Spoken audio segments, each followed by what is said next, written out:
নিজের জুতাও পরিষ্কার করে দিতে হয়, সাহেবানের জুতাও পরিষ্কার করে দিতে হয়। সেখানকার স্বল্প আয়ের চাকরিজীবী যারা, তারা বলল এখানে দাসত্ব প্রথা চলে।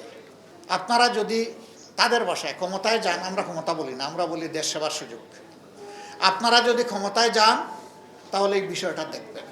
আমি জানতে চাইলাম সেই দাসত্বটা কেমন। যা পাইলাম তা দুঃখজনক। নিজের জুতাও পরিষ্কার করে দিতে হয়, সাহেবানের জুতাও পরিষ্কার করে দিতে হয়, খুলে দিতে হয়, পরিয়ে দিতে হয়। যাকে দেওয়া হচ্ছে তিনি তরুণ, যিনি দিচ্ছেন তিনি বঞ্চ একটু বয়স্ক। সবই তো উলটপালট হয়ে গেল, মানবতা থাকলো কোথায়? হ্যাঁ, কোনো বয়স্ক মানুষ, কোনো সমস্যাগ্রস্ত মানুষকে যদি কেউ স্বেচ্ছায় এরকম এগিয়ে আসে, খুশি হয়ে সাহায্য করতে, আলহামদুলিল্লাহ, সে আল্লাহর দরবারে সম্মানিত হবে। কিন্তু সে স্বল্প আয়ের মানুষ বলে আমার এবং আমার ওয়াইফেরও জুতার সমস্ত ধুলাবালি তাকেই পরিষ্কার করে দিতে হবে, তার বয়স যাই হোক না কেন।